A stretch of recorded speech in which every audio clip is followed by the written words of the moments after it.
Welcome to the California Sun Podcast. I'm your host, Jeff Schechtman.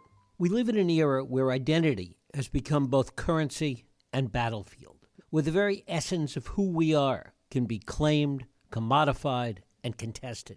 But what happens when the identity of Native Americans in particular becomes its own marketplace? When the markers of authenticity, once forged through centuries of resistance, survival, and sovereign nationhood, are reduced to roles anyone can play with the right costume and convincing story. Nowhere is this story more urgent, more tangled, and more consequential than right here in California.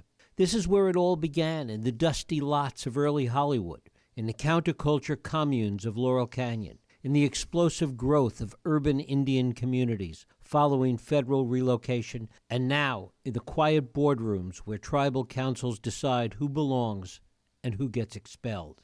California has more federally recognized tribes than any other state, more non-recognized tribes, more urban Indians, and the unfortunate distinction of being ground zero for both the pretendian phenomenon and the tribal disenrollment crisis. My guest today, Dina Gilio-Whitaker, teaches at Cal State San Marcos. Her new book is as unflinching as it is necessary. Who Gets to Be Indian? Traces how California's unique confluence of the business of entertainment, spiritual-seeking demographic upheaval, and gaming wealth created the perfect conditions for Native identity to become unmoored from community and nationhood. This is a California story, but it's one with implications for how we understand authenticity, belonging, and power in America writ large. It is my pleasure to welcome Dina Gilio-Whitaker here to the California Sun Podcast. Dina, thanks so much for joining us.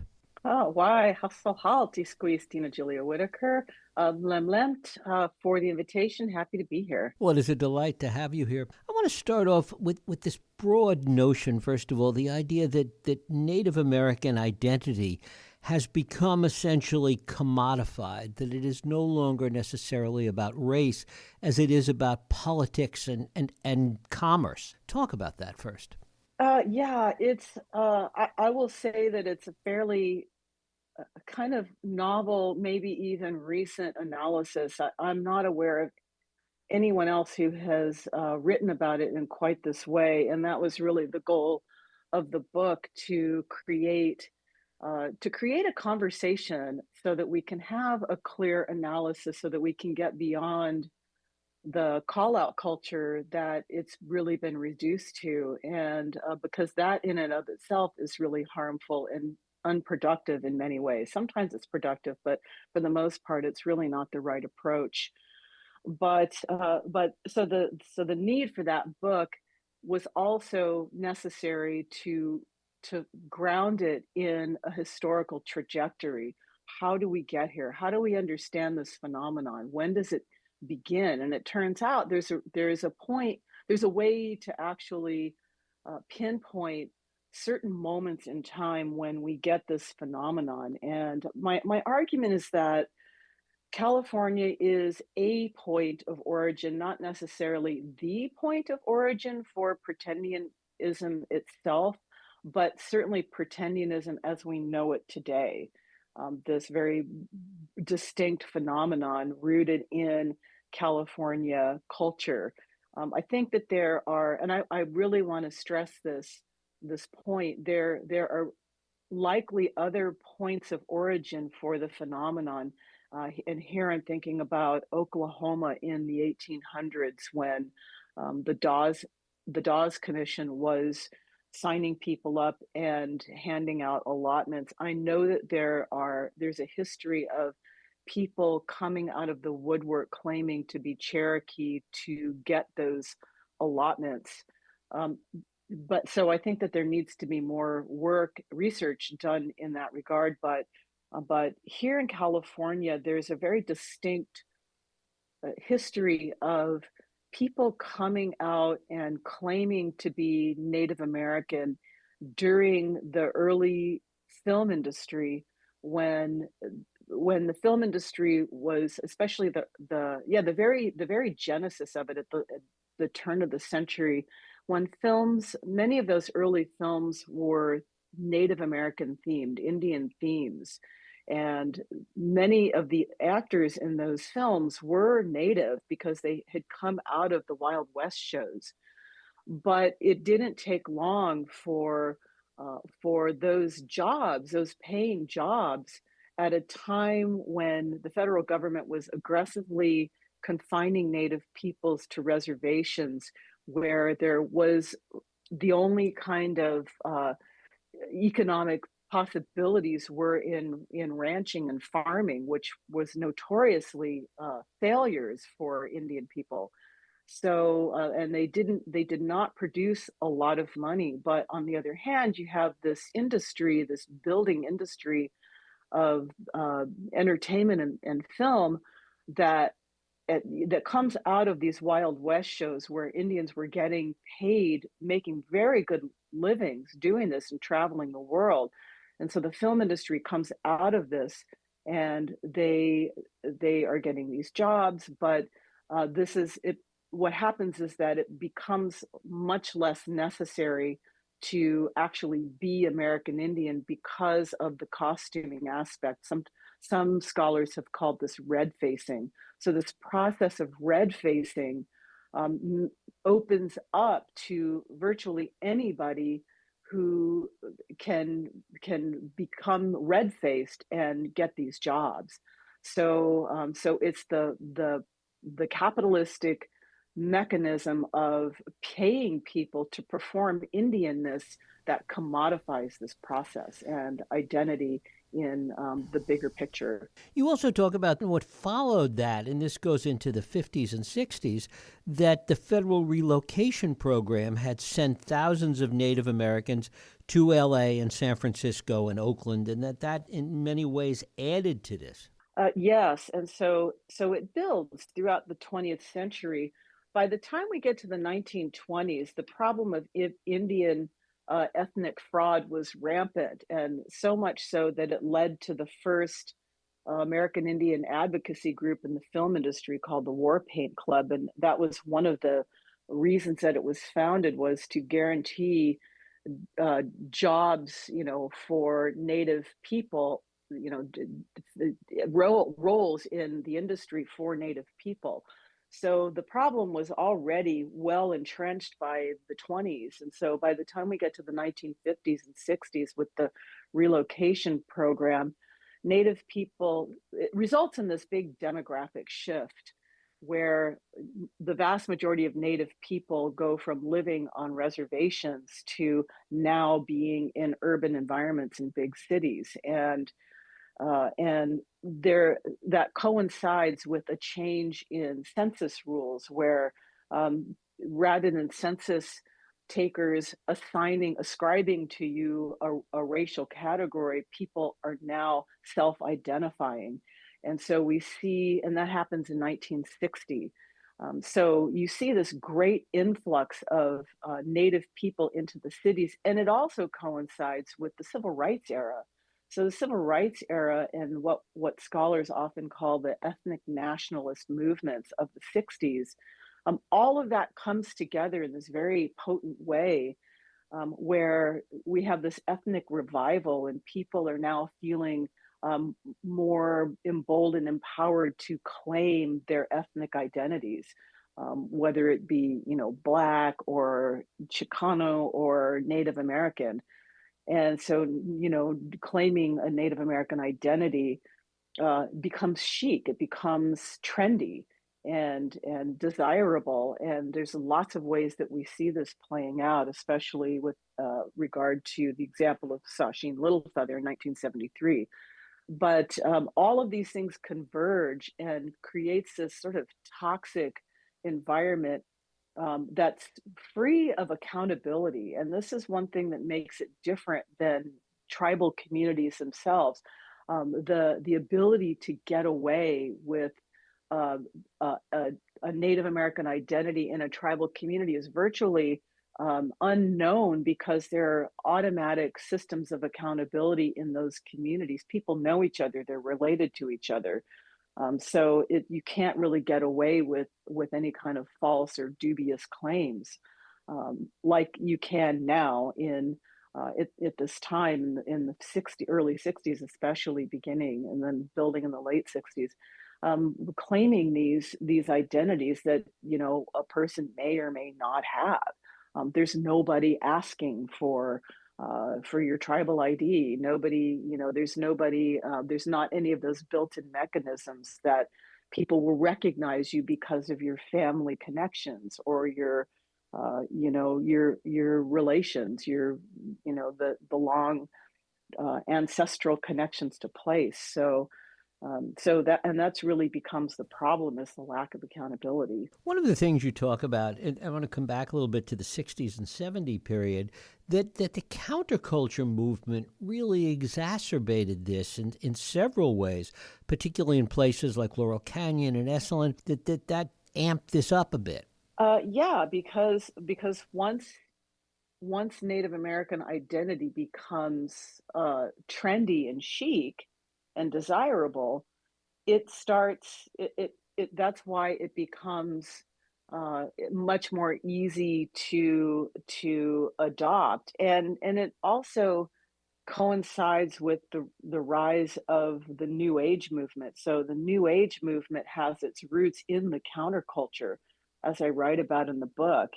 And the counterculture is very much about drawing from many cultures around the world, and Native American cultures is one of the key places where this belief in picking and choosing from different kinds of spiritual traditions is mobilized, and so it just builds throughout, starting in the 60s, throughout the 70s, and by the 80s it's full blown. And you have people coming out of the woodwork claiming to be Native American, because there's like a big market for it. There's a lecture circuit. There are book contracts. There are teaching opportunities. It just becomes more and more commercialized, and thus available for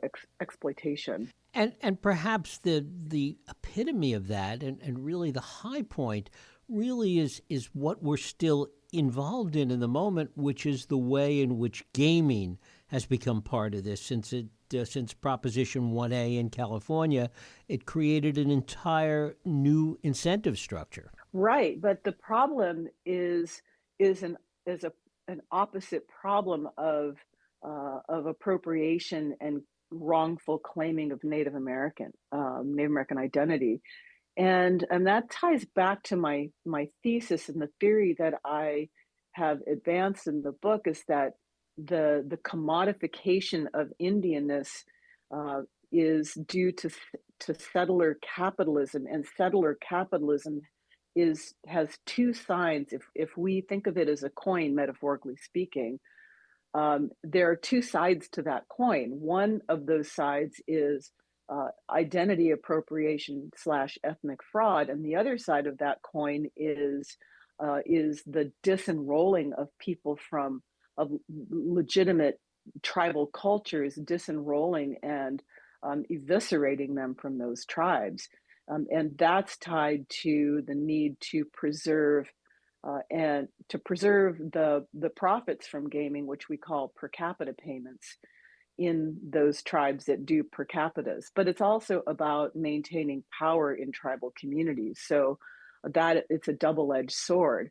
But it's this weird dynamic about how capitalism has really infected Indian country in these very perverse ways.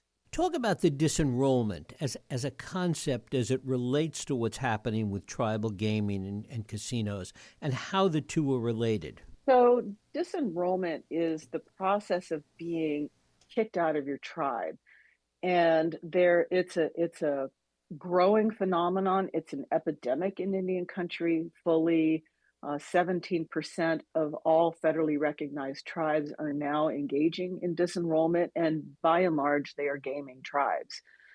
And it comes back to again the need to maintain and even increase the per capitas. Per capitas are revenue sharing programs that tribes share the profits of the gaming enterprise with the individual members of the tribe. And so if you think about that is pieces of a pie, the more people there are, the smaller the pieces of pie, and conversely, the larger the less people there are, the bigger the pieces of the pie. So there's a financial incentive to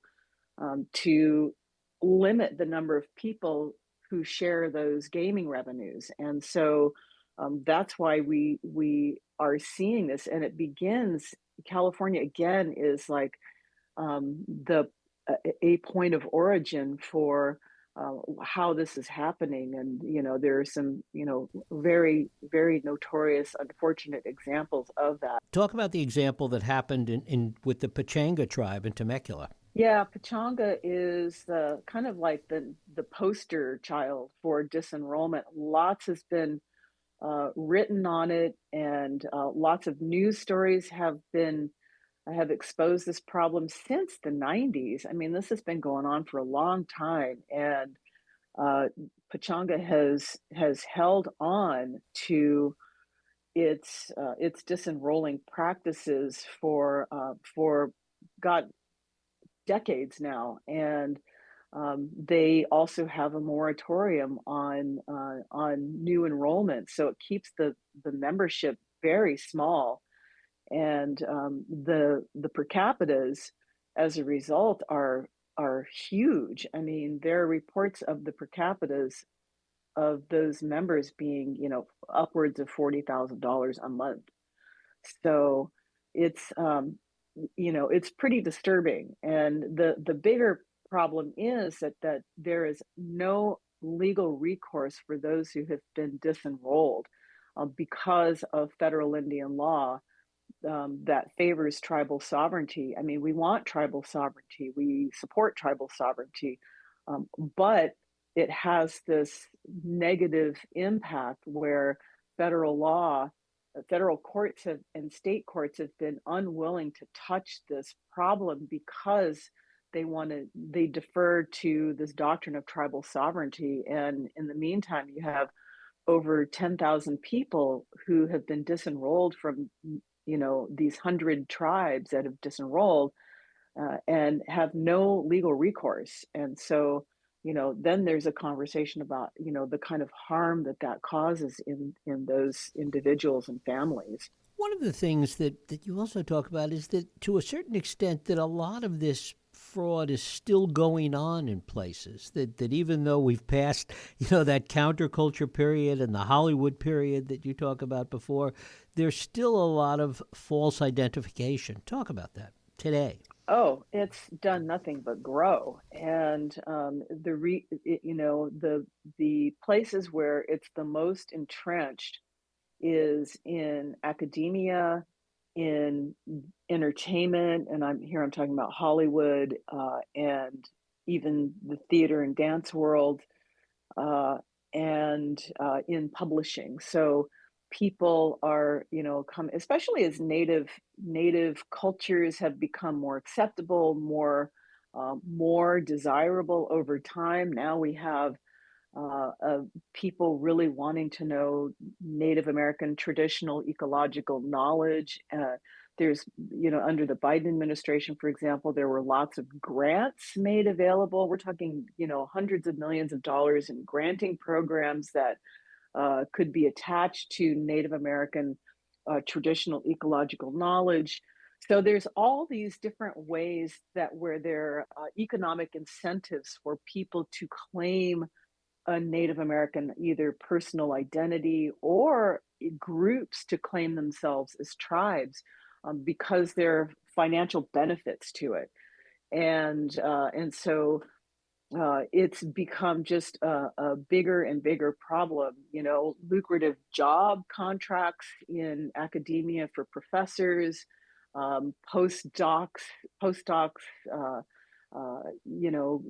salaries, uh, research dollars, all these kinds of things, book contracts, all of these things have have created this open playing field for people to be incentivized to claim these identities, and it's been really hard because what it does is it those who are not identifiably or provably Native American often end up taking those kinds of resources and opportunities away from actual Native American people. So this is not like it's not a harmless kind of phenomenon. It has very real material impacts for people who have to compete with others who are either of dubious identity or outright frauds. Isn't the key question, though, what happens in terms of how this biological essentialism is proven one way or the other, and what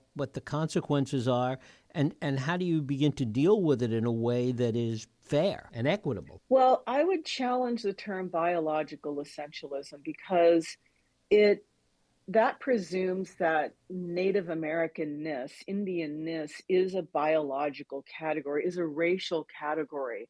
And one of the things that I do in the book is challenge that. That's been something that has been thrust upon Native people by the American and U.S. understanding of what that means, the racialization. Scholars often talk about the racial state and the how America, how the U.S. has racialized certain groups in very harmful ways, and history is full of examples of that. Uh, and the same has been true for Indians. Indians have been racialized, but what I say in the book is that um, that is really not who Indians were and how the American and prior to that European relationship to the native nations of this land was not a racially based. It was based on political status, political relationships, and thus treaties. Those are political relationships, and but it morphed into this racial categorization in especially in the 19th century, and that becomes this sort of quote unquote common sense understanding about who Native people are, and so this is really harmful, and I talk about that in the book at length because this racial categorizing has been used against Native people, is currently being used against Native people in especially by the right, by right-wing interests who believe that Native people get special privileges based on race, thus being unconstitutional. So they're saying that Native people, uh, that's reverse discrimination against white people. And so what those arguments have been to the Supreme Court twice now in order to try to undermine some of the laws that uphold tribal sovereignty. And these cases, what they're doing is what they've done is they've attacked the Indian Child Welfare Act in order to try to undermine and reverse it. But the goal is to undermine tribal sovereignty itself. That there's another conversation to be had there, but this is one of the big fights that we are engaged in now, and have to continue to emphasize that nativeness is not a racial category, it's a political category because of the way it's being mobilized against tribes. And how does that, I mean, how would you like to see that play out? What does authentic indigenous identity look like as we go forward in the 21st century? So it's really about connection to a tribal community, especially a federally recognized tribal community. Not always, because there are tribes out there who are unfederally recognized unfairly. Uh, Unfortunately, there are many more that are can call themselves tribes. There's a huge proliferation of groups formed as nonprofits that claim to be tribes. And here we're talking about hundreds of them. And they compete for those resources, but the vast majority of them cannot prove any kind of lineage to a historic tribe. So this is not about, again, about a racial category, but about genealogy that connects you to a living tribal community. And what that means is being able to show your relatedness, your kinship. And so now we're shifting that to like the definition for Native people, the way it always has been before federal and American in disruption of that, was based on who you're related to. As a person, Native people are always about relationality. They define themselves by who they're related to and their relationship to land and place. And so that those are the hallmarks for how we know who we are, and how we know who a community member is. If you've got family, then that's and everybody knows who your family is, and that's indisputable. But over the decades, it's turned into this, this preference for self identity. Grandpa told us that we were Cherokee on his dying deathbed.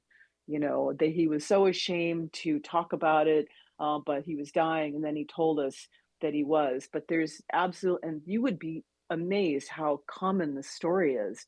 But the vast majority of the time, that turns out to be unverifiable. And so we have to bring it back always to this idea of kinship, and being related to a family and a community. And finally, how much of this and the scope of what we've been talking about is indigenous to California because of its particular history and the particular problems, and how much of it is really reflective of what's happening all over the country? California is like, I don't know, it's a bellwether because, as I write about in the book, there we have this history of bohemianism in the state, where people come from all over to sort of remake themselves, they to reinvent themselves. California's got this history of people doing it. People are they there's so much identity, like, confusion in this country. And I don't mean just native people here. People often don't know where they come from, that that's very much of a settler problem. But when you come to a place like California, there's a way to take on like a California identity. It's a very particular kind of culture here, and um, there's an openness and a welcomingness for people with all kinds of identities. And I think that's one of the things that contributes to this a very, very loose way of understanding Indianness. And of course, going back again to the early 20th century with the film industry. But I think that we need to, that's how I understand it anyway, is California's bohemian culture being all tied up with this. Dina Gilio-Whitaker, her book is Who Gets to Be Indian? Dina, I thank you so much for spending time with us. Well, thank you. I appreciate it. Thank you. And thank you for listening and joining us here on the California Sun podcast. I hope you'll join us next week. I'm Jeff Schechtman. If you like this podcast, please feel free to share and help others find it by rating and reviewing it on iTunes, and subscribe wherever you get your podcasts.